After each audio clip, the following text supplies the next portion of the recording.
What's up everybody, Chlorine King here. Thanks for tuning in for another video. This install video, we're going to show you how to install a Jandy TruClear salt system. And it's not going to a standard Intermatic timer. What it is going to is a Pentair IntelliConnect. So we're going to talk about some things during that install while we're performing it, and hopefully show you guys some new things, so stay tuned. All right guys, so we have the panels already opened up for you. Typically you'd wire it to the load side of the Intermatic timer there, but because they have the Pentair IntelliConnect, we're going to wire the conduit to the power center here to the same relay that runs the pump. So that way when the pump is on, the salt system is running, because that's the only time you guys should have the salt system running is when the pump is running. So we'll go ahead and show you that process. All right, so the first thing that I like to look for are the yellow flow arrows on here. That way it's a very directional dependent system. I ran into one the other day that was plumbed in backwards. Somehow it worked for a little while, but as soon as the customer cleaned it, it instantly started throwing error codes, and well, unfortunately I had to replumb a whole new body for the salt cell when we went to go replace that. Anyway, so first thing I like to do is just make sure I know which way the water's flowing. So the outlet from the filter is coming from here. I'm following it over here, and when I did the original install, I made sure to leave myself some space over here, because the main concern that I have is leaving about 6 inches of straight pipe in behind the salt cell. That way it gets a good flow through the salt cell, creating a proper flow rate through it and doesn't bottleneck inside. And a consistent flow rate, so it keeps that flow switch activated. Yes, because well, the flow sensor in these is also inside the cell. These are kind of a all-in-one unit, so if there's no real flow sensor that you can put in there to make it omnidirectional, and if you look on the top of these as well, they have arrows that will go in line with the flow rate arrows over here. So we'll get this installed, and I'll show you how simple it is to pull this guy on and off. My favorite one to service going forward for weekly service. Yeah, it's very easy because it's got the clear sight window up top, so you can literally see when it's calcified versus just opening it up and seeing what's there. You know when exactly to clean it. So, and also that video Ian talked about, I'll go ahead and roll that in too, so you can see the video he took where he went out to a service call and found that one plumbed in backwards, which ultimately we ended up rectifying and fixing for the client. So we're going to go ahead and have him start installing this now. So first off, America, but otherwise, that's the outlet. This is plumbed in reverse. So starting here, giving myself a little bit of meat on the front of it. That way if we ever do need to cut back into this plumbing, well, I've got a little bit of extra here to glue back into. We always try to leave room just to make sure, for that very reason, in case something else happens down the road. Always want to plan for the future install, not just the one that we see, which unfortunately we see that a lot with installers and builders. Isn't that right, Ian? That is, but I like to make sure to do a little extra, because usually I'm the one behind myself these days, so I try and make my day a little easier going forward. So Ian, what do you put in there? So I am putting in some glue and cleaner to make sure that this gets nice and sealed. But oh, sorry, these are the reducer fittings, because we're using 1.5" plumbing, but the TruClear comes 2-inch. That way we can make sure to use any other plumbing that is an option, but 2-inch is really good and efficient. Otherwise, you can also even put a 2.5-inch coupling on the outside of this if you're in one of the newer builds that is using 2.5-inch. Not normal in some of these older guys, but a lot of the new plumbers or builders are using 2-inch and even 3-inch just to increase flow rates. So at the end of the day, the TruClear gives you a couple different options for plumbing size, whether the pool is pre-existing or a new build.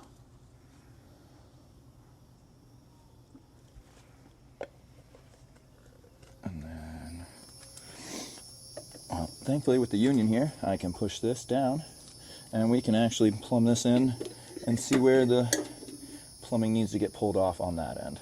And guys, keep in mind too, just make sure you got those arrows facing towards the return, which Ian's going to make sure of, but just we can't stress how important it is to actually do that. Another thing I like to do is once I get this on, I like to have my level handy just to make sure that this is nice and even. Yeah, that's another touch that we do, because there's so many installers out there. We get there where the thing's at a 45-degree angle, and we're just like, why? A level solves all of that. Exactly. As you saw, that was very minimal effort to do. And then unions are my best friend here when I do this plumbing, because, well, you can take them off and still be able to use a nice true reading or measurement at that point, but it comes apart and then just screws right back on.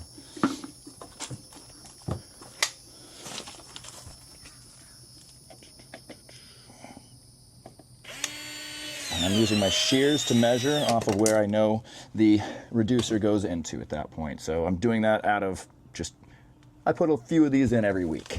Yep, and the reason he's doing that is so the PVC we're about to plumb into the back of the body is a full seat all the way to the stopping point in the reducer. Exactly. You never want to have just a 1/4 inch or 1/2 inch of the PVC, and you want that thing fully seated to make sure it can withstand the pressure of the water going through the system.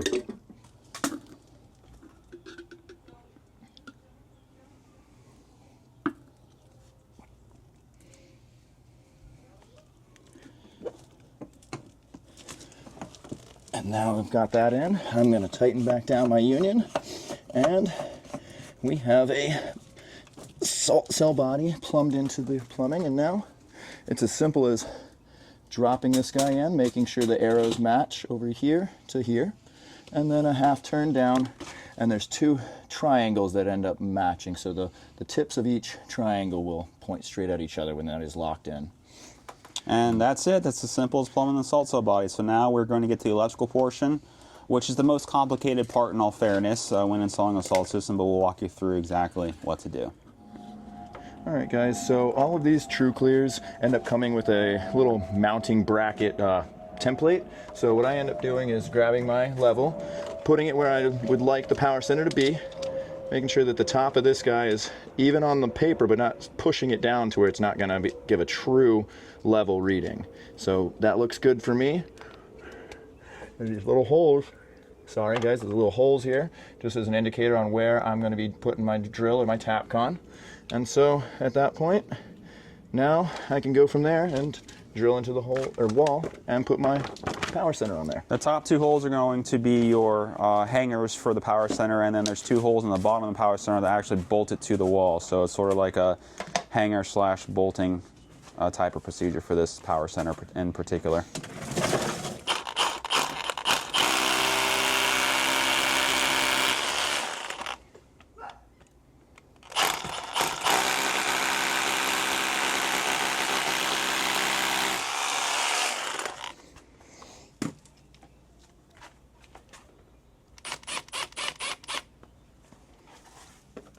That might be hard to see, but he didn't drill that screw all the way in, because that's what's going to hang, the power center is going to hang from. So if you look back here, a couple little mounting brackets. That way we can slide them onto the TAPCons. There's a little sight on each side as well. So that way you can make sure to see that the TAPCon slid in. So now my next step is going to double check that it is level. So it stayed level. I don't have to then reposition it, and say you get those TAPCons in, not in the perfect spot on the top. Thankfully, with the securing brackets down here, I could kind of lift this to one side or the other just to make sure that it's perfectly level when I do the last 2 TAPCons.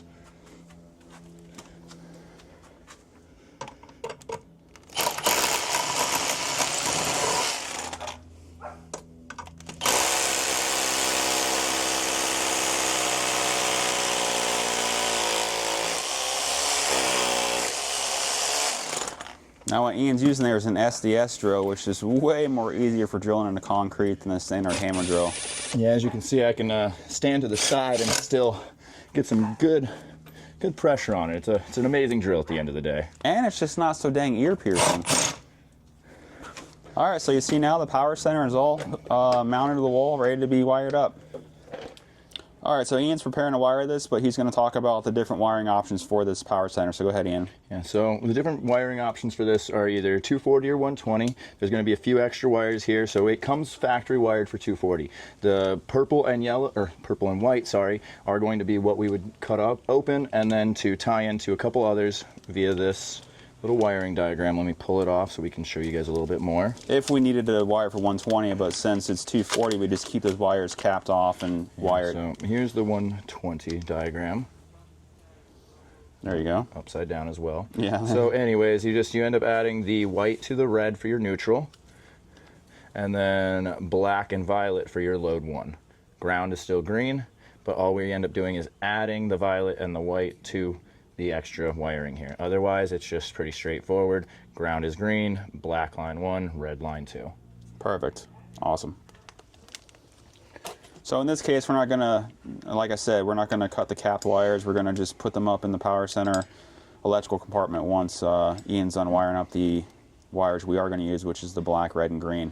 Yeah, so right now I'm just putting our liquid tight on the opening piece here. This is actually where the serial number is if you ever end up needing to do any warranty claims on these. So I like to stick that out on this side so it's easier to get to, instead of hiding it behind, where then you're gonna have to take this out if you ever need to get the serial number. So I'm gonna grab my conduit that I made here earlier.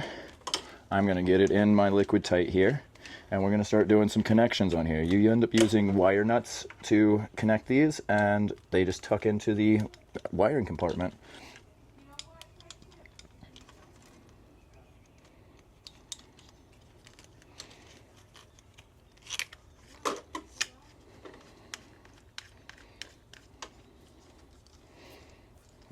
Okay, cool. Yeah, so one of the things I like to do is leave about 6 inches of wire on any of these pieces of equipment that I'm pulling out wire for, especially when you're wire nutting something. Just want to give it some extra place so you're not putting any extra tension when you're pulling it out or pushing it back in. And it gives room right in if you need to make a cut. There's still some wire there to work with. Yes, exactly. Just always think about the guy behind you, because hopefully you are going to be the guy behind. As long as you do a good job, they tend to call you back. Because the clients really do not like to hear, hey, we have to replace the entire conduit because the previous person didn't leave any extra left to work with, when it should have been that so, and make it very simple to replace something. So we've already got a good 6 inches over here, so I'm just going to expose some wire on this side.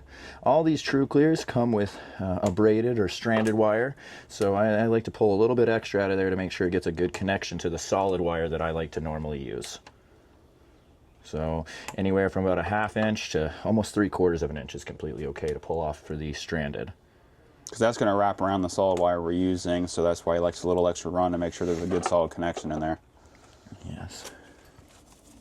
Just like when we were doing the lights, I don't know if anybody watched those, I like to make sure to double check all of my wire nuts too by tugging on each wire, just because they can slip out fairly easily. You might think that they're twisting up, but you just double check them, because you don't want that to come loose inside of there and well, create any hazards for anybody, because there are metal pieces of equipment out here that will hold that charge. I'm going to go grab one more wire nut.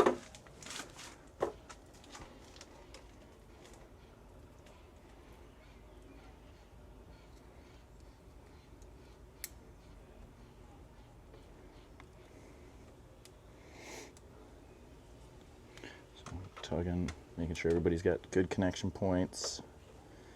Looks like we're solid, so we don't need the white and violet, so I'm going to tuck that one in there first. And now any extra on this end, and wire nuts next. Now I know we're not showing the other side, but there's a pretty large hole to tuck all the wiring into, and then that plate that you're seeing Ian start to put up on the underside of the box right now, there's 2 screws on the underside, and you just slide it over, then you screw it together to secure the plate on the underside to make that waterproof connection with the liquid tight.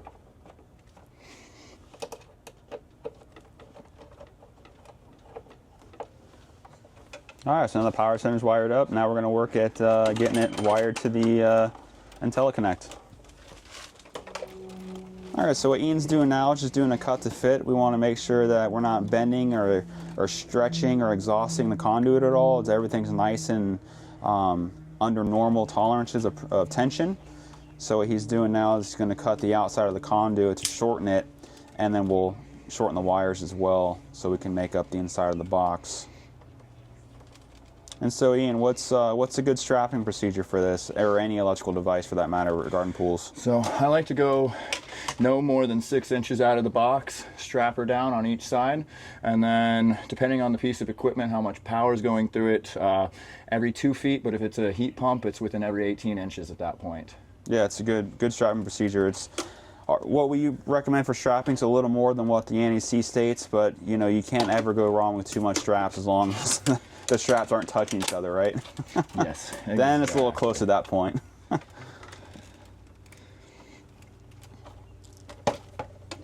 And it goes without saying, before you start messing with electrical inside the box, make sure the breakers are off, which we already verified. So, and it doesn't hurt to double check that those breakers actually power what they say they do. Unfortunately, some people like to reuse breakers and they don't really change what they're used for. So it doesn't ever hurt to either wand or use a voltmeter on that after you're done, or after you think you've turned off the breakers. You can't ever be too safe with electrical. We've both been shocked, and it's terrible. Yes, you learn really quick to start double checking everybody else's work, because, well, not everybody is as thorough as you might be. That's not being pompous, that's just the reality of the matter. So now he's feeding the wire through. He already has the liquid tight installed in the bottom of the box. We had to knock out one of the holes so he could feed the conduit through like he's doing now. Now he's just securing it. And then once we're done wiring, we'll go back and just strap everything down, make it super solid and impossible to pull off the wall like it is now if it was just hanging there. So again, I'm going to prep this wire now that I have enough in here. Again, I left myself some extra room in case we ever need to cut back into it. So I'm going to expose some wire on these being solid and also going into a relay. I'm only going to leave about a 1/2 inch at most on that solid. Sometimes I can even go with a little bit less depending on well, where it has to go. You just really don't want it to arc on anything else around it. And if you can look in there, that relay panel is pretty darn close together. Yeah, so it's very important to make sure that all the exposed copper's underneath the grub screw, so that way there's just no way that it can touch an arc, like Ian was talking about. Okay, and then we will start with our ground. Now, they obviously used a wing nut for these. There's no ground bar in here to connect to, so we will use that and just connect into the existing ground that goes back into the main panel. And the reason why that is, guys, because there's no metal in here. It's a plastic box. There's no need for a ground bar.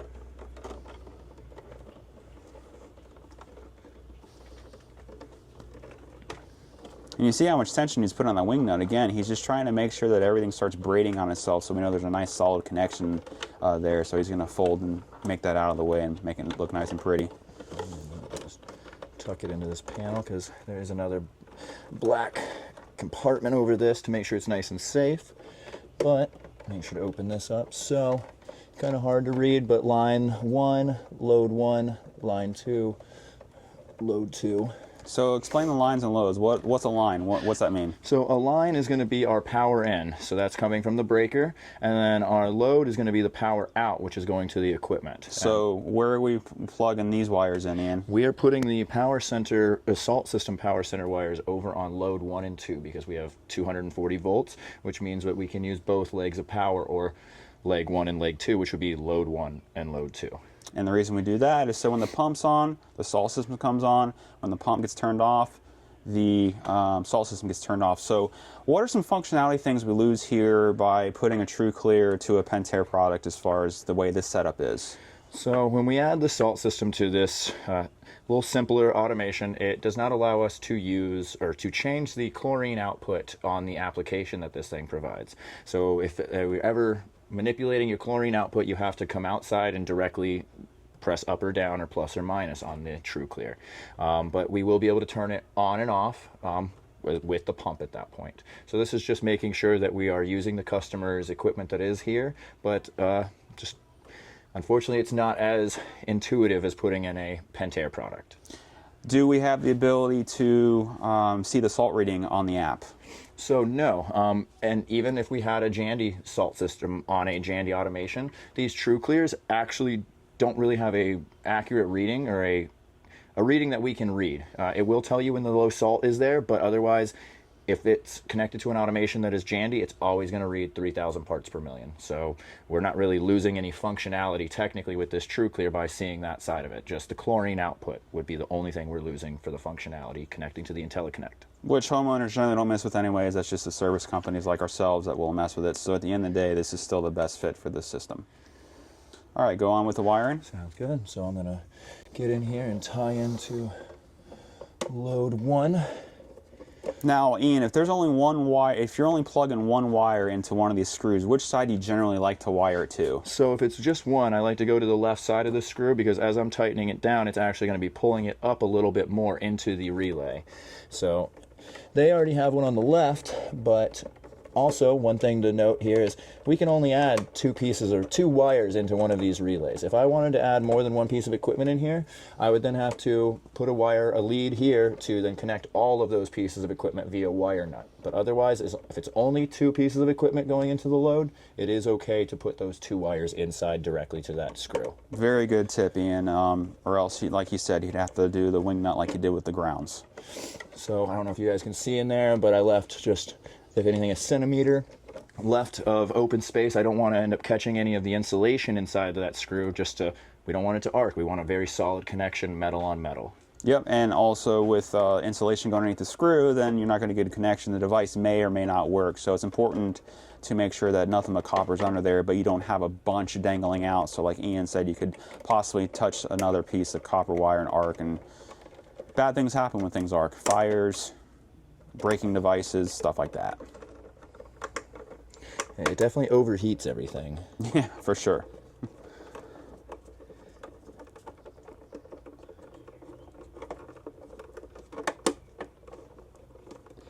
Making sure that it's nice and solid. But again, another thought to think about here is there are plastic around these screws, so you don't want to go too tight and end up breaking that off, because I don't know the exact price, but it would not be a cheap fix. And then a good habit to get into, which Ian does all the time too, is just go double check all the screws that do have wires underneath to make sure everything is snug, so that way when we button everything up, we know everything's solid and well connected. Also, don't forget to double check your breakers when you start pulling on wires, because you really want the power to be off if something comes loose.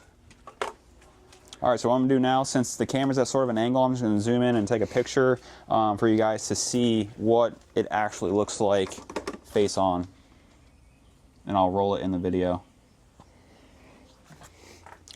All right, so now Ian's gonna put the safety cover on that where he talked about a little earlier, so go ahead and take care of that.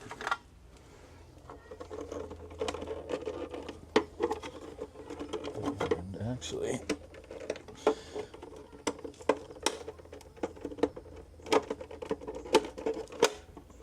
oh, that's the flathead.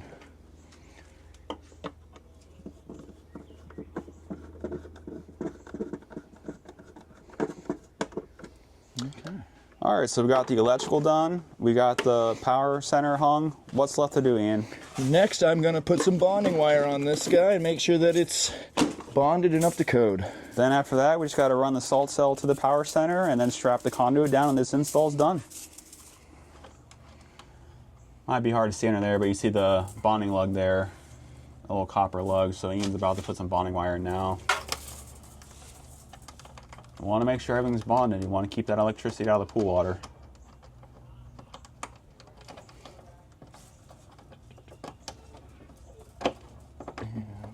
Now it's important to make this contact snug, but you don't want to crank on it, because I've actually gone through a couple of bonding wires cranking too hard. How about you, Ian? Yeah, copper is one of the softer metals out there, so you can definitely end up breaking it. So I still haven't put any of the conduit straps in yet, because mainly I wanted to tuck this bonding wire in there to make sure that it's as clean as we can get this install.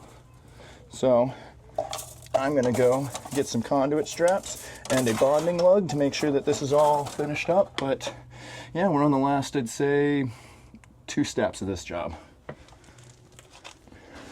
All right, guys, so this is the only proper way, or one of the proper ways, to bond or join 2 bonding wires together is through a copper split bolt. So it's just very important. Just twisting it does not count as a secure bond. It's got to be a mechanical bond, which is why we use this copper split bolt.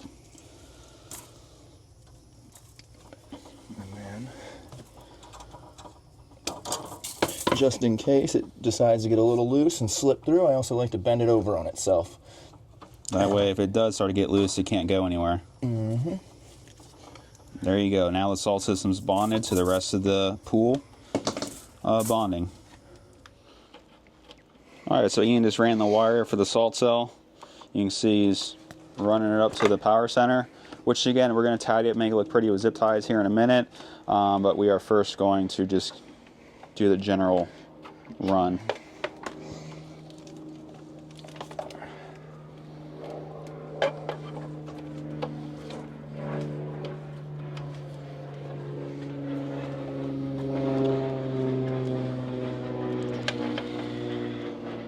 So at this point, we got the electrical ran, we got the bonding done, and we have a salt cell plugged into the power center. So all that's left really is to strap this down and make it look pretty, and then we're done.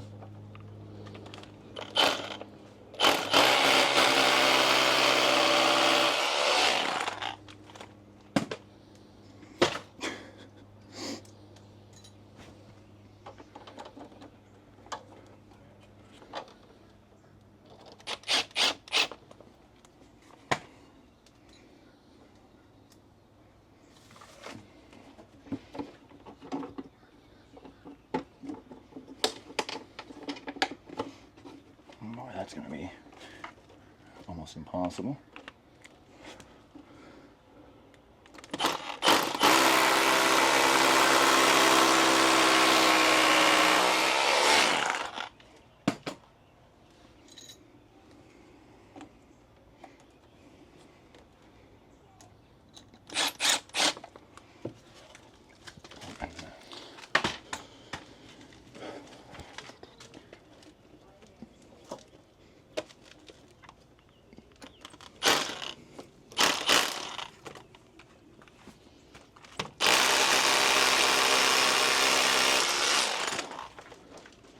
Ian's doing his best here, but it might be hard to tell on the camera. There's 2 pieces of conduit that's stuccoed in the wall, so not really much wiggle room for us.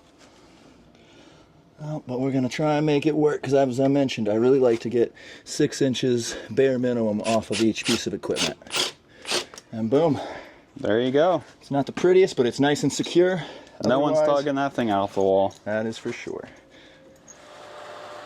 So there's the complete install of a TruClear salt system from start to finish. All right, so Ian's just adding the salt now. He'll just continue to go through adding all the bags, and we'll go up and behind it and brush just to get the salt diluted as much as possible. But that's all you need to do to add salt to a pool. There's nothing special. You just pour it in the pool. All right, guys, so that is how you install a Jandy TruClear system from start to finish. We appreciate you watching this video. Stay tuned for more videos, and as always, like and subscribe, and we'll see you next video. Have a great day.